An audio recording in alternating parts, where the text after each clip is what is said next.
You wish upon a star. Now we want you to share with us our latest and greatest dream. Disneyland. Just go to Action Park. There's no other park like it. Six Flags Great Adventure. It's not a world away. Paramount's Kings Island. We will officially open Universal Studios Florida. Hello, I'm Michael Eisner.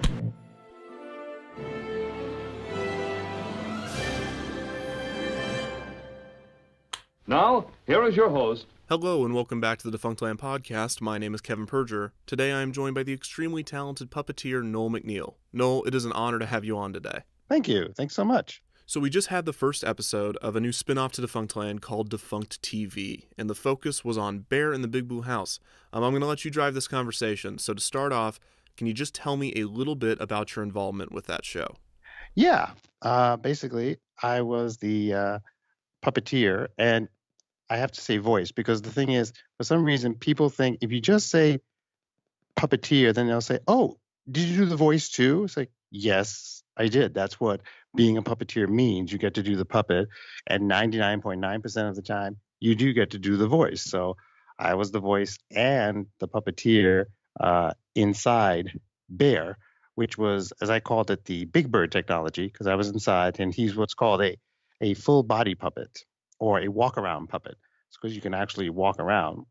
And in order to see, I couldn't. So inside was a tiny little TV set, a monitor, and a microphone, so I could speak as Bear's voice. And what you saw at home is what I saw. I couldn't see out. So I saw Bear the way you saw Bear on your television set. And because it's TV, it's flipped. So it's all backwards. So if you have a Mac at home, like open it up, go to iMovie and click that little arrow that's pointing down to import things, and say from, the Mac camera. And when the Mac camera comes on, put your hand up and like point to your right, and it'll look like on the screen you're pointing to your left. That's what it's like. And you just, for TV puppetry, you just practice and you just get used to it. So that's how I performed Bear on the TV show. And then because of his popularity, Disney was wondering if the show would be popular in the park. Actually, I was wondering if the show would be popular in the park in terms of like a ride or some sort of attraction. So I normally would go down for New Year's with my family, with my wife, and my mom came along. And I said to Peter Van Roden, who was an executive at Henson at the time, now he's an executive at Universal Studios. And I said, I'm going to be down for New Year's. If you send down Bear and a Wrangler, at that time it was Andrea Detweiler, let's see if it's popular. Let me do a little meet and greet. And he's like, are you sure? And he's like, yeah, go for it. So they did. They sent Bear down, sent Andrea, and got into Bear. And then it made more sense for Bear to be at it was called then the Disney MGM Studios. Now it's the Hollywood Studios, because of the fact that it was a show. And so they decided it would make more sense for Bear to be part of the Hollywood Studios. And so right next to the Great Movie Ride, I came out and just like stood there, and people suddenly like looked over and saw Bear, and I waved, and they ran over, and I say hi to kids, and I would take pictures. Well, a Disney person, a park person, came over and and leaned into me and said very quietly but very politely, "You're not allowed to talk." And Bear turned to him and said, "Yes, I can."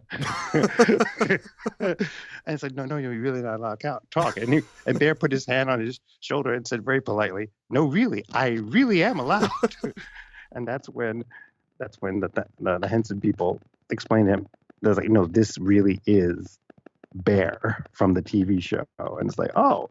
And so after that, V Corp is the company that makes all those shows like, Sesame Street Live.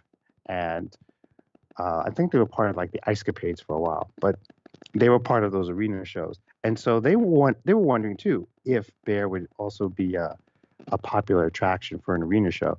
So first they did a mall show, a little mall tour. They made this big blue house, and it was with Bear and like the puppet characters, but the puppet characters scaled up.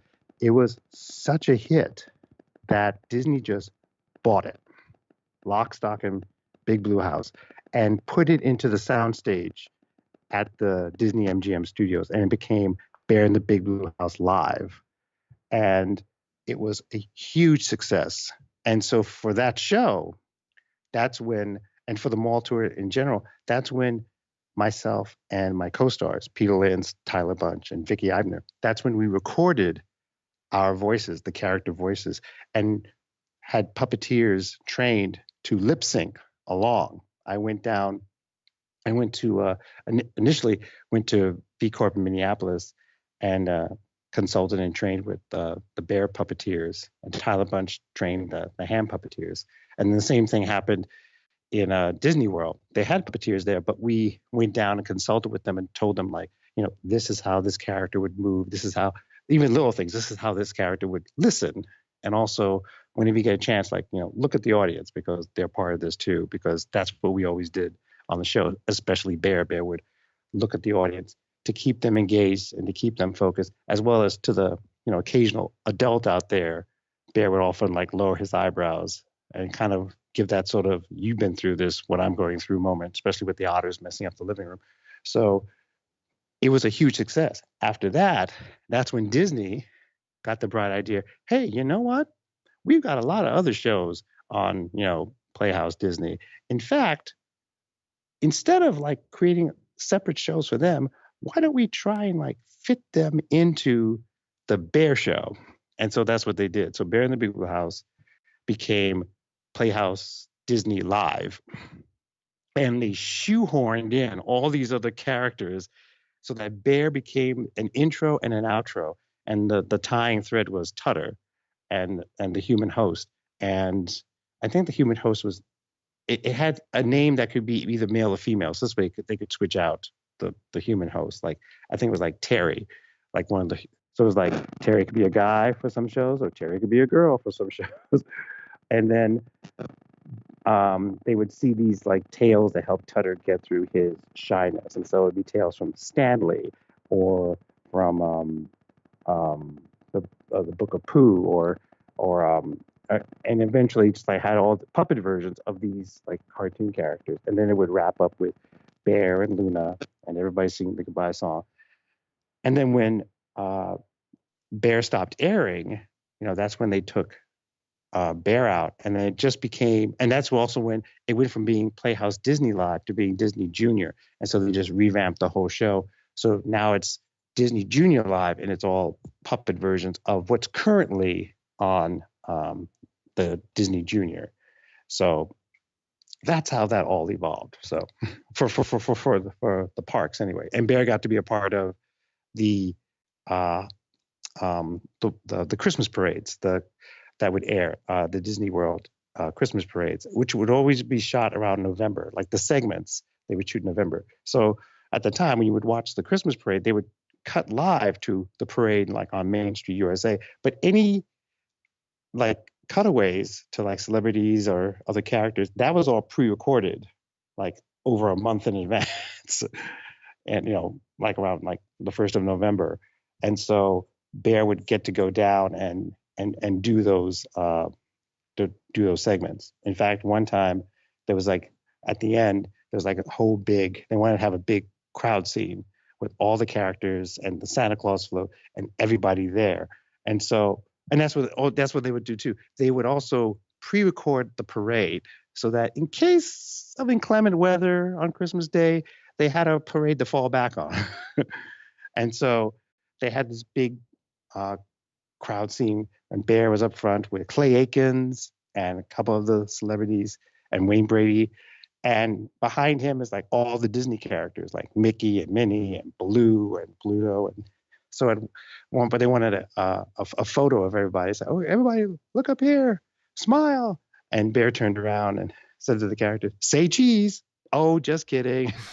And everybody, of course, mimed the oh shucks and oh we can't and things like that. So So, well, this is perfect. This is getting all of our Bear in the Big Blue House in the parks information right out of the gate. So if anybody just wants to know about the theme park aspect of the show after this segment, I guess they're going to tune out. But as far as this goes, so this entire, the live shows and the Disney MGM and all that stuff, it all started from that one walk around experience you had. well, yeah, I mean, I took Bear, the one from the show, because he was there's walkarounds like Mickey and Minnie are walkarounds, but a walkaround puppet or a full body puppet is what Bear is. It's what Big Bird is. It's like the next step of being. It's not just a costume. It really is a puppet, but it's a puppet you wear from head to toe.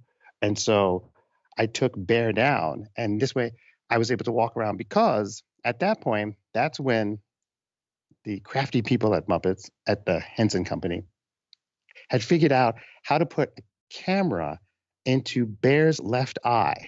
Oh, okay. This was going to be my next question: is how did that experience go if you couldn't see? Yeah, so this little like camera in his left eye, but and there's like little glint, and so they had a matching eye with a matching glint. And so, if the vision I had was imagine, okay, everybody's listening, you too, Kev, take your left hand and make a circle and put it around your left eye, and then with your right hand cover your right eye. So that's pretty much the vision I had with a monitor, with the monitor that I had. So this way, I had to make sure that people weren't like blindsiding me on my right side, and just being aware that I only had like vision out of like the left eye, but then I could see things, and so I could see people and talk to people, and actually walk around and be free, and just wander around, which was great. So I started using that for when I did appearances because Bear was popular, and so he would go on shows like at that time Donnie and Marie and Wayne Brady had a show. There was also Hollywood Squares, which was great, and so that's when I would have two monitors. I would have the monitor that showed me what Bear looked like on TV. I would get the feed that the TV show would give so that I could see what Bear looked like as if you were watching at home. And then right next to it was a second monitor as a backup. So this way I could actually have Bear's vision and see where I was going, because Bear was the only Muppet character, because technically he is a Muppet. Bear's the only Muppet character who was able to walk out with the celebrities and get into a square, because that's how they introduced at the top of the show. They would introduce each star, and each star would come out, take a bow in front of the live studio audience, and then go into their square. When Kermit, Elmo, Big Bird, and Oscar did it, it was already preset because they couldn't walk out.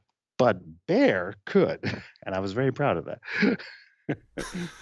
Okay, so I have another question about the costume specifically, or the puppet, I should say, is that you've talked about on other podcasts that the puppet is washable, or that certain parts of the puppet can be dry cleaned. Is that? Yeah, except for the head, Bear was actually in two halves. He was like the bottom half that was like almost like a big kind of like clown pants, and I would put my feet inside his feet, and they were like Nike sneakers inside. And I had a backpack, a harness that I would then put on and clip together, and that's where the monitor and the microphone were. So just alone was just this like kind of like big hoop skirt with bare feet and this harness, and then the top was put over me and then zipped up.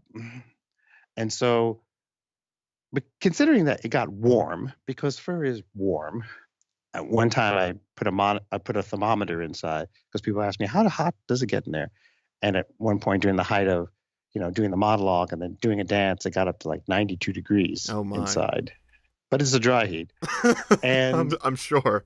So then we would have like hiatus weeks, and that's when Bear would get cleaned. And so except for the head, the feet would come off like slippers, and then the fur got unbuttoned from what was called the helix, the understructure that was all netting and webbing to keep that nice body shape. That would go to the dry cleaners, and get dry cleaned. A special dry cleaners that's used for costumes like on Broadway and for stage work. So they knew exactly how to clean that. And then the fur was hand washed back at the Henson shop and then hung to dry. So they was all nice and clean. And I always made a point of making sure my hygiene was good because I didn't want to like put anybody through anything. Um, and so it was nice and clean and dry. And in order to keep me from like passing out during that first season, the air conditioning in the studio was cranked all the way up. So it was freezing inside. And people would like complain how cold it was. The wrap gift at the end of the season, everybody got these wonderful fleece jackets with Bear in the Big Blue House embroidered on it. So that this way, for season 2, you come back, you wear your fleece jacket, and you don't complain. Yeah, as if the incentive of keeping you from heat stroke wasn't enough. Exactly. So it just like delayed the passing out. So, well, let's stick with the bear costume for a little longer. Can you just take me through all of the controls? So I know there's a false arm, but it's movable, and then you have the one arm you do use and the arm that goes into the bear's mouth. Yeah. Can you just explain pretty much all that and how that works? Well, that's like I said before, I called it the Big Bird technology because Big Bird is very similar in terms of style to Bear. Carol Spinney, who I worked with on Sesame Street and learned everything about body puppetry from.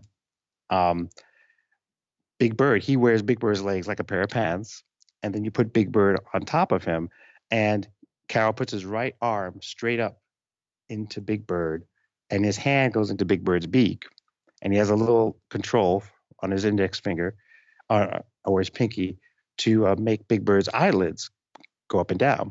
And then his left arm goes into Big Bird's left wing, and then there's a string that goes up through the neck, through a little ring, down to the right wing. So this way, whenever Carol moved his left arm, the right wing would move. Bear was the same thing. I would put my right arm up through his neck, into the head, put my hand into his mouth. My index finger had a little trigger that would move the eyebrows up and down. And my left arm would go into Bear's left arm. And there was a little monofilament that went up through a little ring under his chin and then down to the right arm. So then whenever I moved my left arm, the right arm would move. But then by the last season, we had like a wild arm that was designed and built so that on certain occasions, Bear could have a right hand. So there was like for one time we wanted to try it, like Bear opened, door, welcomed you, sniffed you, just smelled really good. And then he would like pick up like a letter or a book or a package. And then he brought it really close to camera. And as Bear brought it close to camera, that's when Jim Krupa was the fifth puppeteer on the show. He had the wild arm on. So that Bear could actually point to things while my hand was holding something and then put it back in the box. And then as Bear stepped back, Jim would step away and it looked like Bear was just stepping back. So it kept that illusion. So for a while, people were like, wait a minute, like his right hand is moving and his left hand's moving. It's like, what's going on? It's like, yep. So that was our little trick. So when you didn't have that other person's arm and you were just doing the normal, false arm with the string, was it reversed? So if you lowered Bear's arm, the other arm would go up, or was it that one would go up and the other would go up with it? How did that lever? It was a counterlever. So if my left hand went up, the right hand would go down. And if I lowered my left arm, the right arm would come up. So then we started to have different lengths for certain things. Like when Bear would dance, especially the Bear Cha-Cha-Cha, we used a shorter one. So this way his arms would really look like they were active when he was dancing. Ah, okay. Did you have any control over the ears at all? Could you move the ears? No, there was no control over the ears. No, that's part of the illusion. That was just like gravy. So it was just like, if you thought the ears were moved, that means I was doing a good job. I mean, puppeteers don't get nearly enough credit for how, lifelike and fluid all of this looks. And I'm sure that took years and years of practice and being on other TV shows and doing other things. So let's actually talk about some of the stuff. What did you do before Bear in the Big Blue House? Some of your major highlights in production. Oh, if you, it's like, pretty much, I'm so proud that my resume is most people's childhood memory. So if you got to watch way too much television as a child, you probably saw something that I did. The first thing I worked on was this TV show. I don't know if you've ever heard of it. It's called Sesame Street. I have. And I started out with what was called the Wrangler, the person who took care of the puppets, and then I segued into doing background characters. And my first bit is actually it's on YouTube. I discovered it recently. It's when I got my first speaking role, and I'm a clerk, and Grover's online explaining about being last or and waiting in line, and I'm the clerk, and I had one line, and I blew it, and so they had to do what's called a pickup, which resulted in me getting a close up. So I flubbed the line, but I got a close up out of it. Well, there you And go. so yeah, and then after that, I did like other background stuff, like assisting the other puppeteers, and also doing like second chicken from the right, third grouch from the left.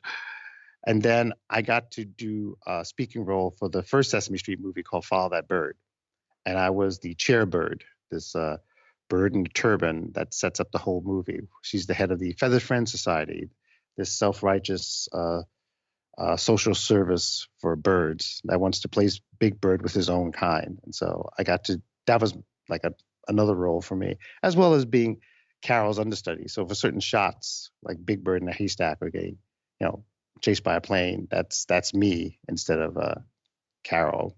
And then I also did a show way back around the same time. It was called The Great Space Coaster, and it was a syndicated show. And I took over a character that John Lovelady, who was the puppeteer on the show, he did a character named Knock Knock, who was this little female woodpecker. And John went off to do a show on NBC called Mr. Smith Goes to Washington, which was about a talking orangutan that gets elected to Congress, which at that time seemed ludicrous. These days, it would be a relief. So then I took over the character for the next to last season of this show, which was fun. And after that was doing at the end of the 80s into the 90s was the show on Nickelodeon called Eureka's Castle.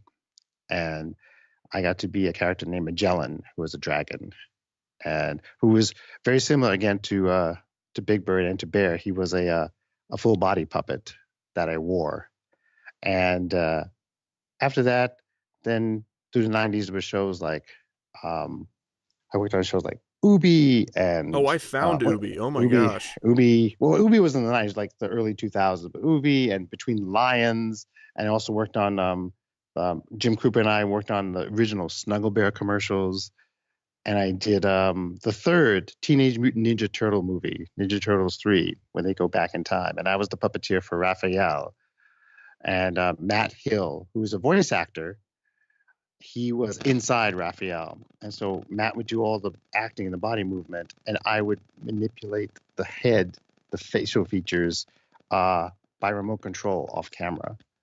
And so, that was like a little busy before doing Bear. So. Well, hold on, because I'm going to stop you right there, because, when I was looking and researching for Defunct TV, and I was like, what is a good episode topic to start on? And then Bear in the Big Blue House I kind of stumbled upon it, and I was like, okay, this is a major player in Playhouse Disney and the Disney Channel, and it's a good intro to the world of television. But for somehow on the way, when I was looking up all these puppet shows from the late 90s to early 2000s, I found Ubi, and I watched a couple episodes, and it is weird. Oh yes, we apparently some of our biggest fans were, especially because Ubi eventually started showing sort of early in the morning, 3-4 o'clock in the morning.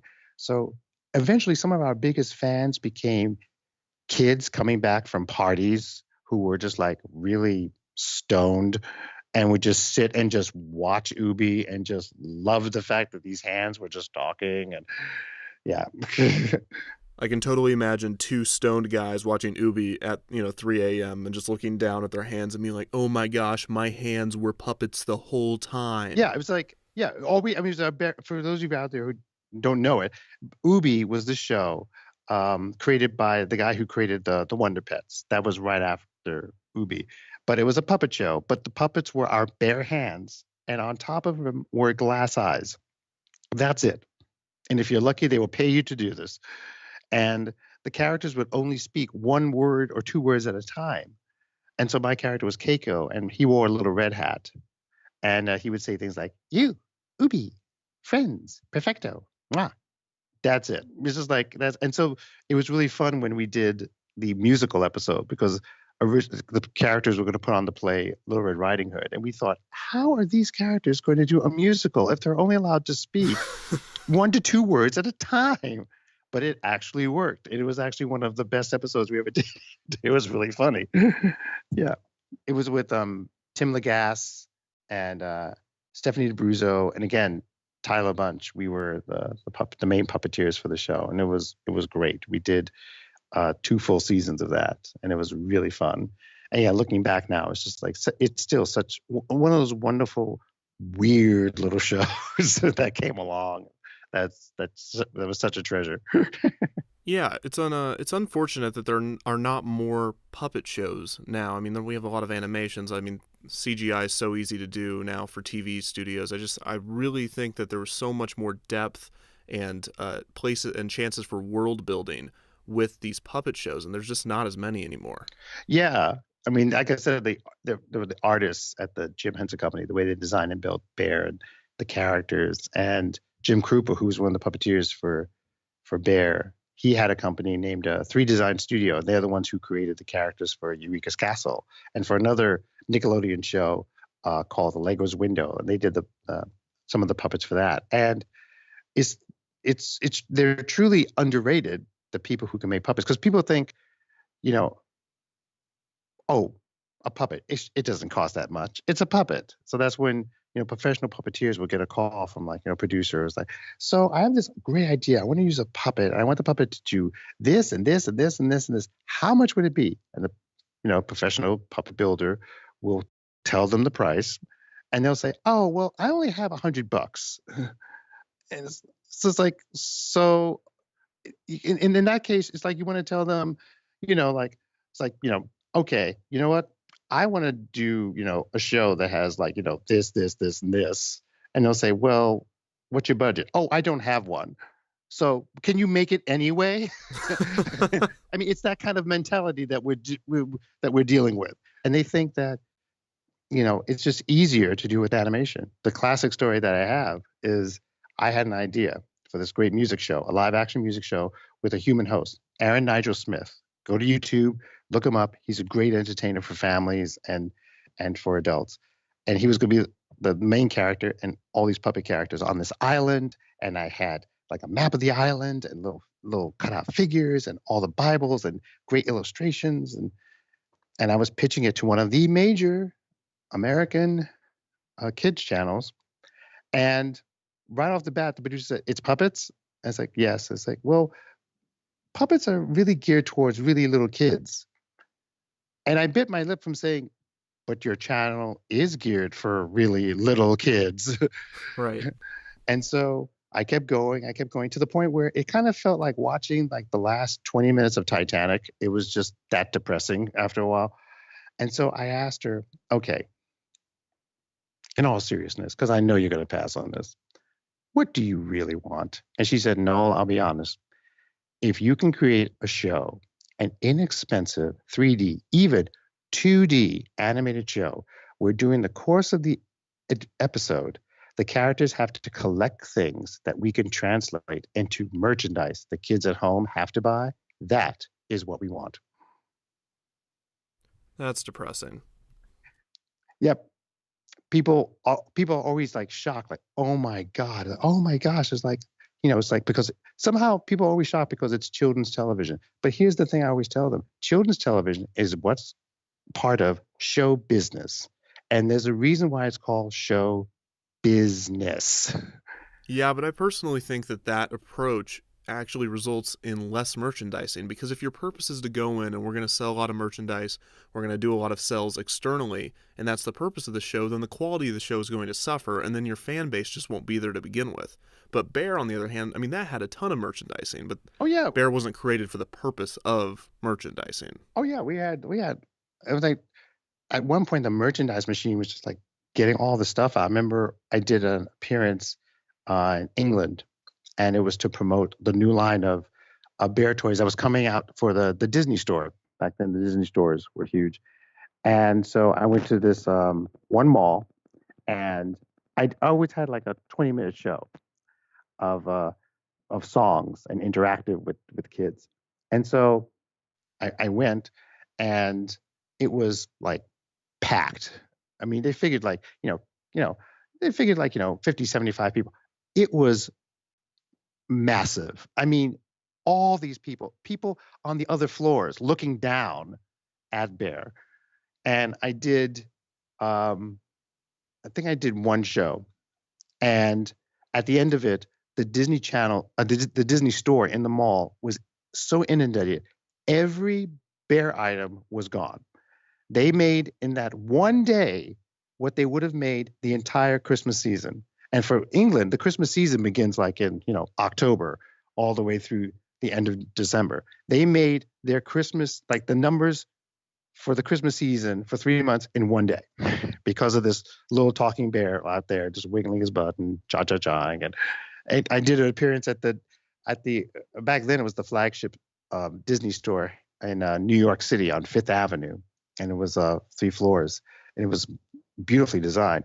And I went there early with the Wrangler, and they showed us like behind the scenes. They had like this on this dry erase board how they had planned everything out. Bear would be here, and there would be stroller parking, and people would line up on this side, and people would be given a number. So in case they wanted to go shopping, they could come back and resume their place in line. And the Wrangler and I kind of like did a little glance to each other, like, yep, sure. So. And it was going to be a simple one. You just come, you say I had a bear, you take a photograph, and you move on. That's it. And they were expecting maybe, they're maybe expecting maybe 100, at the most 200 people. 1,500 people showed up. Just at this mall? No, it was at the Disney store on Fifth Avenue, to the point where twice they had to close the store. They couldn't let anybody else in until like a certain number had seen Bear. And it was like such controlled pandemonium. It was unbelievable. It was like people were coming by. This one grown woman and her boyfriend came, and she was like weeping. It was it was unbelievable. And then it got to the point where, in order to keep things going, I had to, instead of them coming to me, I had to it's what I did before at another appearance when it got so crowded. I went down the line. And I just went down the line and said hi, and they took a picture and hi, and just went down and just zigzagged my way through the line in order for people to get a chance to see Bear, and then took a break. So then those people could leave, and like the new slew could come in. But they totally underestimated the power of puppetry and a talking bear. So yeah, he was very popular. Very pleased about that. I mean, yeah, just researching for the show, I'm putting on episodes of Bear in the Big Blue House, and people are walking by or walking into my place, and they're like, wait, is that Bear in the Big Blue House? It's not like what is that? It is, right. They recognize it. I mean, even if maybe it's not their generation or it wasn't their time, something about that imagery was just so popular, they recognize it and they understand it. And on that note, I found myself falling in love with the show because it is so calming and soothing, and the world is so chaotic, and the show is like the exact opposite. It's just so gentle, and the plot is so, simple because it's for preschoolers, but it's just a very soothing, calming experience to watch the show. Oh yeah, when I went to audition, I walked in, and Peter Van Roden again, he caught me as soon as I walked in, and he just said to me, "Use your real voice." And I said, "What? But we're the Muppets, we don't do that." He said, No, use your real voice, because they wanted to design Bear to be the anti-Barney. They wanted a show designed so that kids and their parents or caregivers could sit together the way Bear was sharing his time with the young kid at home. They wanted that same feeling to then continue after the show was over, so that the grown-up could then continue having an adventure with the kid at home, as well as the fact they wanted to have, a character whose voice didn't make your eyes gouge out every time you heard it. So yeah, and that is so accurate because, that show was huge. So many people know what it is, but no one has any negative feelings towards it, like just strong negative reactions toward that show the same way they do for other shows, such as, Caillou, for instance, or Barney. It's just such a different reaction, so positive. Yeah, exactly. Yeah, I was always flattered that when you first premiered, a New York critic here said Bear was Mr. Rogers in a fur coat, which was like one of the highest praise. So that at one point, for one show at the very beginning, Bear like picks up a sweater that's hanging on the coat rack in the foyer, and he puts it on. And as soon as he turns around, I do this sort of like faux-ish, like Mr. Rogers kind of voice. And then, yeah, it's like one of the few times Bear actually like wore clothes. But it was a very sincere and genuine show. And I still get every now and then an email, a fan email, first from the kids who watch the show who are now like graduating college, and then from moms and parents of kids with autism and special needs whose kids still watch the show on DVD or on that VHS tape that they made like all those years ago. And that's when I realized there's no show like this on anymore, Bear or Mr. Rogers. And so that's why I've been trying to develop my own show for kids with autism and special needs. And it's called The Show Me Show. And I have a channel on YouTube and I have a website. And so I'm developing this show to try and come back to a show where it's, very sincere, very gentle, not too loud, not in your face, and just a really fun place, but a nice, gentle place that you go to just the way you did at the Big Blue House. Oh, that sounds awesome. Definitely send me those links, and anyone listening right now, I'm sure they'll be in the description. Just whether you're on iTunes or whether you're on YouTube, just go down there and you can check out the links that Noel's going to send me on these. But Noel, you also wrote some episodes of Bear in the Big Blue House on top of writing this new show that you're doing and doing all of these other shows afterwards. Did you write and direct? I mean, what did you do on the production side, not just acting? I think I wrote around 4 episodes, I think, and I directed 1. Yeah. And one of the episodes you wrote, I've seen the ending to, which is the Harvest Moon Party for Luna. It was the big cast version of the Goodbye song. Oh yeah, that's when I co-wrote. So that'd be a 5th one. That was when I co-wrote with Mitchell Kriegman, who created the show, and that was I think that was the season 2 episode, the last episode, because we weren't sure if we were getting renewed or not. So we thought, okay, let's go out with a really big, like, festive kind of show. So that's where we had like every single character who had ever been on the show be in this last scene, which and Bear and Luna always sang the Goodbye song, and this is the only time you got the extended version of the Goodbye song that Peter Lorre had to go back and write. Yeah, and in this episode, there's 2 bears. I mean, there's Bear, who you were playing, and there's also Ursa, who is Bear's friend. That just has to be the normal bear costume with a cloth around it and a different voice, right? I mean, it's the only difference is that cloth. Well, that was the PR bear before the mall tour even happened. They had a PR bear that would go and do appearances, because when I wasn't available, they would have the PR bear go and do appearances at a store, and so we just used that bear and dressed it with a shawl and a little fan. And Matt Vogel was inside puppeteering it. And yes, and Matt has now like gone on to other things. He is now Big Bird. Now that Carol's retired, he is now Big Bird. And most recently, Matt is now Kermit the Frog. And so Matt was inside. And then the voice of Ursa, because she is from Spain and she speaks Spanish, was Carmen Osbar. And Carmen is a puppeteer that I've worked with for so long and a dear friend. And we worked together on Sesame Street. Carmen is the puppeteer for Rosita, as well as she and I worked on a show back in the early 90s called The Puzzle Place. And she was Kiki and my character was named Leon. And just take a moment to think what Leon spelled backwards is. Ah.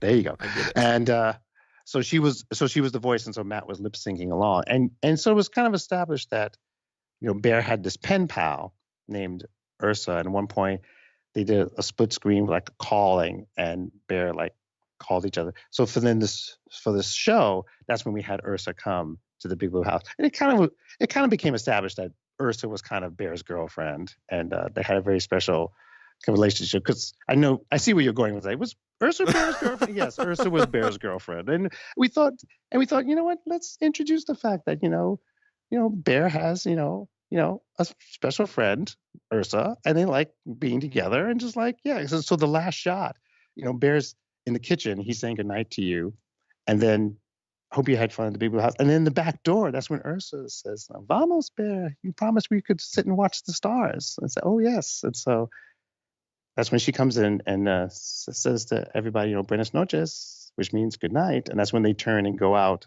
And the last shot during the credits is Bear and Ursula sitting back to back, with our backs to camera, looking up at the stars. And just before it fades out, that's when Bear's arm goes and puts his arm around Ursula's back, and then it just fades out. So yeah, well, you guessed my question. Yeah. That's exactly where I was Yes. going with that. I'm just trying to make sure all this fan fiction makes sense. I don't want my writings to have any plot holes in it. I just had to know, is Ursula really Bear's girlfriend? So thank you for answering that. no, it was true. And plus, we also established the fact that in Spain, Ursula, who lives on a farm, she goes out every night onto her balcony and talks to Luna as well. So it just seems to be a Bear thing that the moon does. So Well, that's nice to know. Yeah. And on kind of a related note, a big part of the show is napping and sleeping. And you have, at least Tutter, he sleeps a lot in the episodes that I've watched. But then you also have Ray and Luna, and they can never sleep, right? Because no matter what side of the world they're on, they're always just talking to people on balconies. yes, exactly. They're just like constantly on and constantly awake. It's like they're cursed. I just want to sleep. Exactly. Which I think is probably when eclipses come in handy, because in this way, one of them gets a break. And so Yes, that is perfect. Fantastic. so every 1 to 200 years, they actually get to take like, a quick 10-minute nap, and then they're on for another millennium. Yeah, great. We've added something to the Bear in the Big Blue House canon. I'm just looking to boost the world, really help out the lore. As I want to make it my own, really.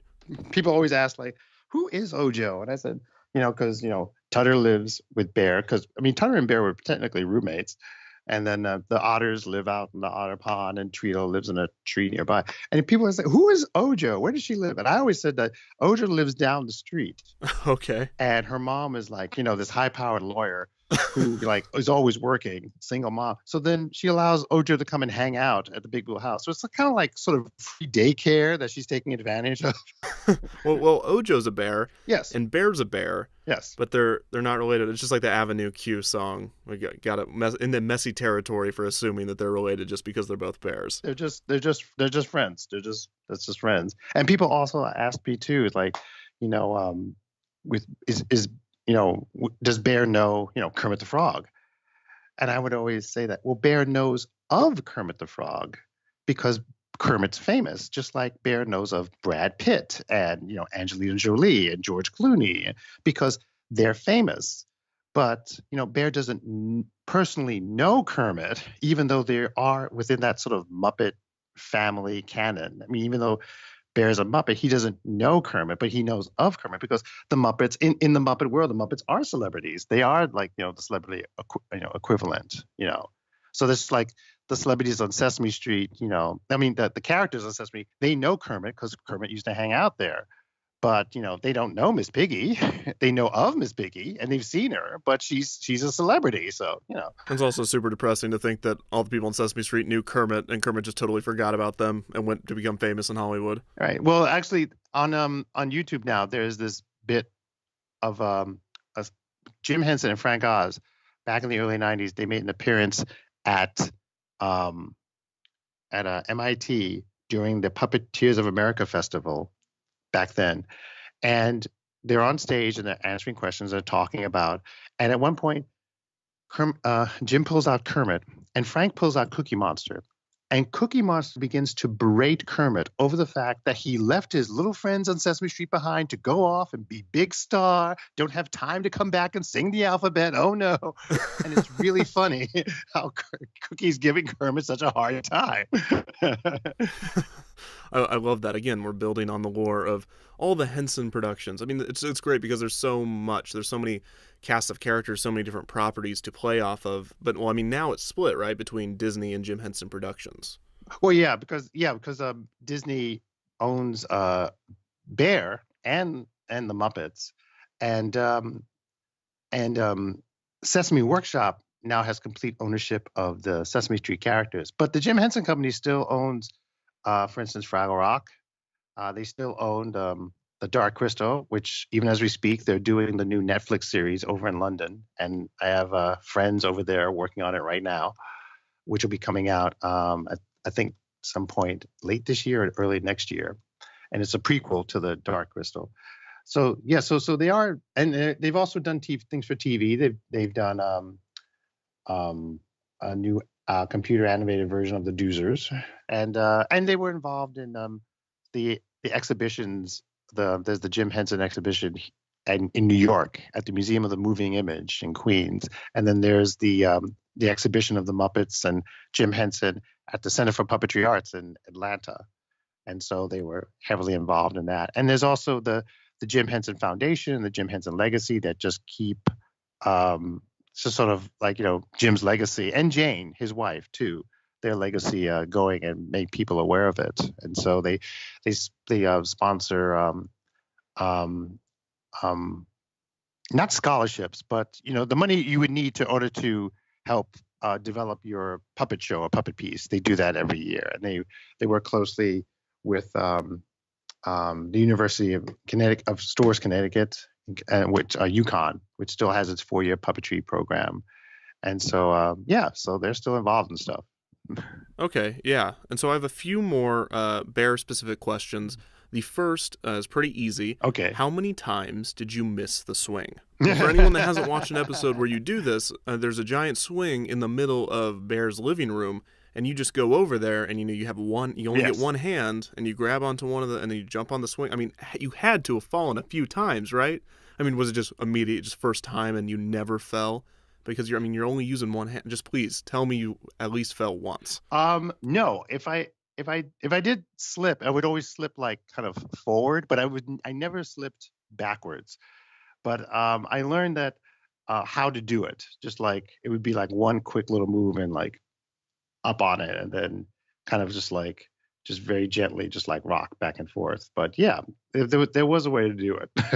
Okay, follow up. Did you ever fall at all in the bear costume? And I know it makes it sound like I want you to. I just am curious and I would be blown away if you never did. No, I never have. Never? Not once. In fact, during the first season, like the first day, I went around and just like, especially in the foyer, just went around and kind of like counted like how many steps to the front door, how many steps to the stairs, how many stairs are there.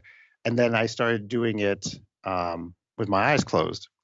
And if you look now, you'll notice that, especially for the foyer, there's rugs on the floor, and there's thresholds between the kitchen and the doorways of the living room. So this way I could actually, with my feet, feel where I was in relation. Because if they were cutting off Bear from the waist up, then I couldn't really see the full body, so that I could still feel where I was and get a judgment.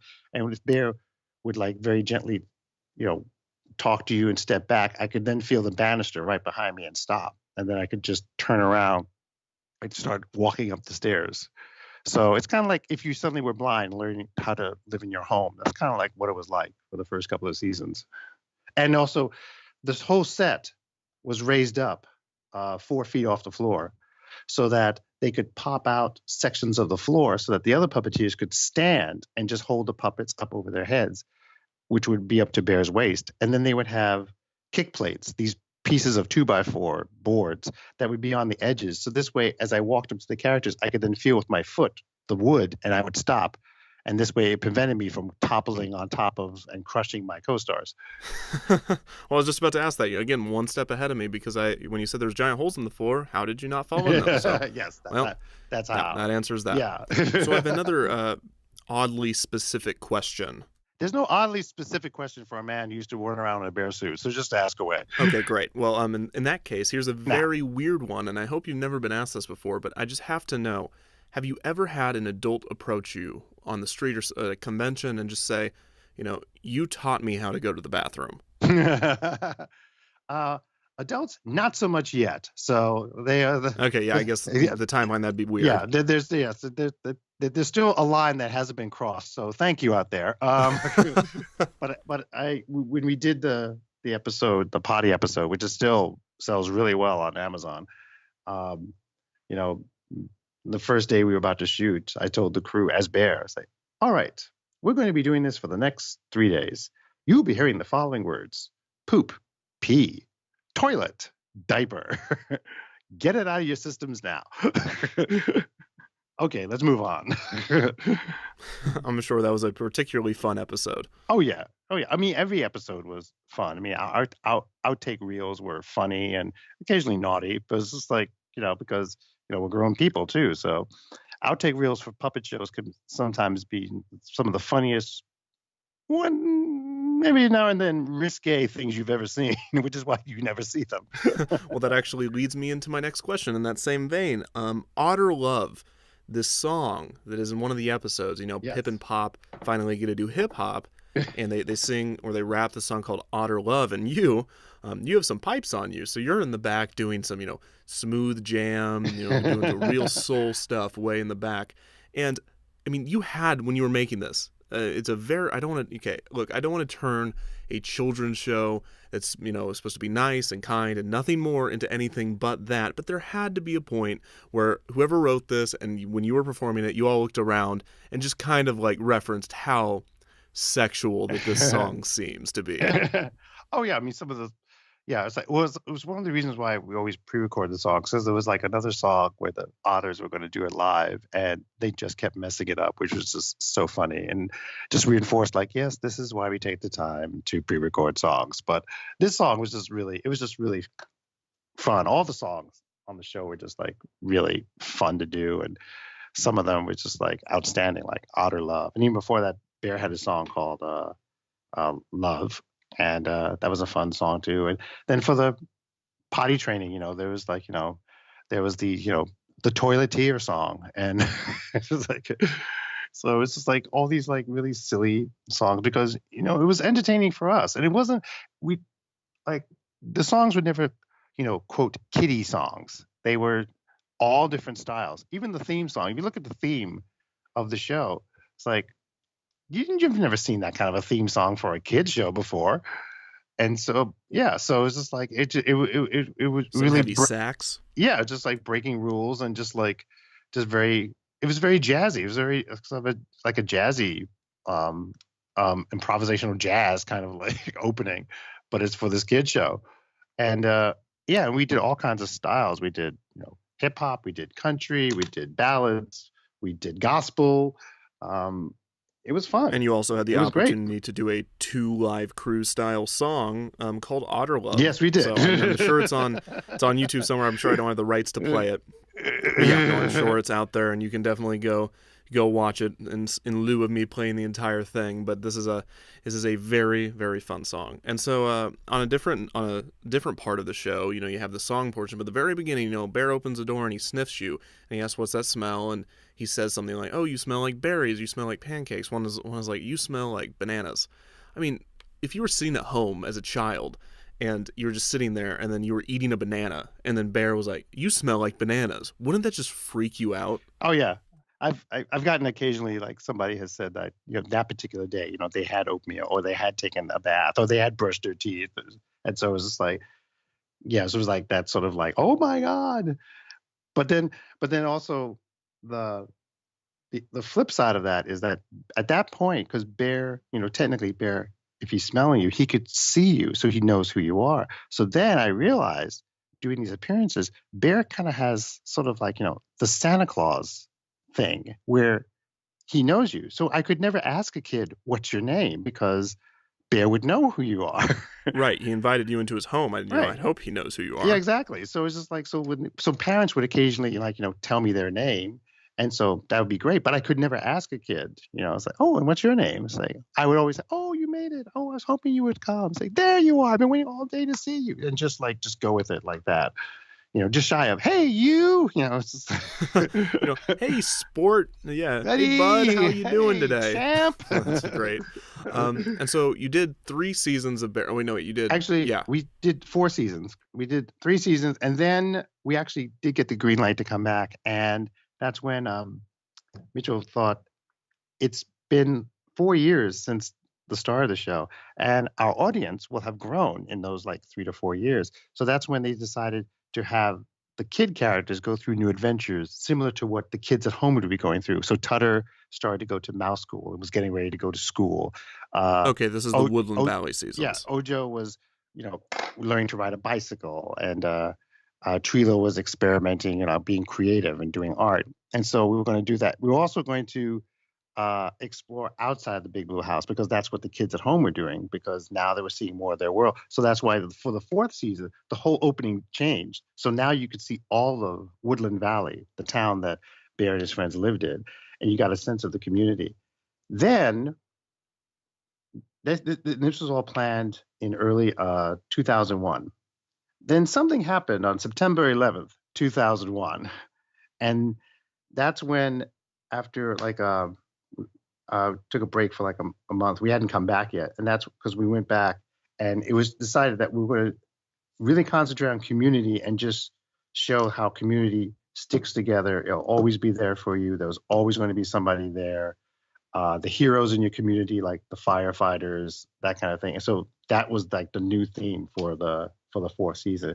So I wrote an episode all about heroes and how Pip and Pop are enamored with their favorite baseball player, Ferret Jeter, and then it turns out that Ferret and Bear went to school together, and that and Bear was the hero who won the game. And so sometimes, a hero can be living with you, and just do small things like, take care of you and, make sure you're warm and safe and sound. And we did another one, Volunteers That Wouldn't Lie. And that was the episode I directed because they wrote it specifically so that, because Bear was in like 99.9% of, all the shows and all the scenes. So then this episode, it's written so that Bear hurts his foot and he has to stay home, but he still has these volunteer duties. So his little friends decide to go and fill in for him. And so Tutter and the Otters go to the library to do story time with all these bunnies. And then Ojo and Trilo go to the fire station and help clean the fire truck. And so that was the way of getting out of the fact that how can we not have Bear be in every scene and Noel still direct this, not lose his mind? So that was what they came up with. And then again, it just concentrated on the fact that, you have people in your neighborhood who like, your neighbors, you look out for each other, that kind of thing. Yeah, and Bear is a firefighter in this episode, and he's volunteering for the town. Yes. I thought it would be funny if, because he can't say no because he's so nice, he just got progressively more and more over his head helping people out. He's like, well, I guess I got to go to the coal mines today because Dr. Pig needs me to go, the coal mines. I got to go to the Jet Propulsion Laboratory to help with calculations. Yeah. The writers came up with this phrase. It was called, for each episode, basically, there was a formula to Bear if you really look at it, and it was called Bearus Interruptus, whereas Bearus always would open the door, welcome you, sniff you, you smell great. And then he would tell you his plan for the day or what he was thinking of doing. And then it always would get interrupted. And so Breakfast with Bear was after Bear in the Big Blue House. Yes. Like the production ended. Yeah, so we did like 120 episodes of Bear. And then after that, Nancy Cantor of the Disney Channel wanted to do a spin-off series. And so that's when we did Breakfast with Bear. And Breakfast with Bear became the show where Bear was in the real world, going to real kids, actual real homes to help them start their day. And there would be like the morning mambo to get them up and moving. Then there would be another segment where they're in the kitchen doing breakfast and talking about breakfast. A lot of kids' homes aren't built for a bear. So it was like got very interesting. How can we adapt, like the fact that like doorways are kind of tight or ceilings are kind of low? And we did 10 episodes in New York and then 10 episodes in California. And we went everywhere from like a kid living in the Big Apple Circus to a kid living in the Army camp, Fort Irwin, in the middle of the Mojave Desert. And it was great. It was really fun going to these kids' actual homes and like interacting with them. And so why did the original show end? It did like done its run because they had 120 episodes that they could always run, and so just like it ran its course for Disney for Disney Channel. I mean, a show like Sesame Street is so rare because Sesame Street is about to go into season 50. And, you'll never see a kid show run that long, ever again, most likely. And so, so then, Bear ran then, and then they wanted to try something else with Bear. And so that's when we came up with, Breakfast with Bear. And, and now people keep asking me, so are they going to, bring Bear back? And it's like, well, I don't know. In this fever season of rebooting, maybe they would. So, When was the last time you were in or, wore the bear costume? It was like in 2007. It was for the Jerry Lewis telethon. And that was like the last time. So the costume's just like in your closet, just like sitting there with like one light on it. So when you bust in and you're ready to save the day, it's like that superhero moment. You got like a really stern look on your face. Probably be like in the Bat Cave, or just like with the spotlights shining. Yeah, exactly. You push a button and the bear costume, kind of limp and all hunched over, comes up out of the ground, and there you go. Yes, I know I don't have the costume here at home. It's safely stored away at Puppet Heap, who now takes care of the Muppets and the bear characters. So it's just standing by. Well, Noel, thank you so much for being here today. It's been awesome. I had a lot of fun, and you answered so many of my oddly specific questions, so just thank you so much. My pleasure. And to all of you, thank you for listening. Don't forget to rate, review, and subscribe to the podcast. And thank you for visiting Defunctland.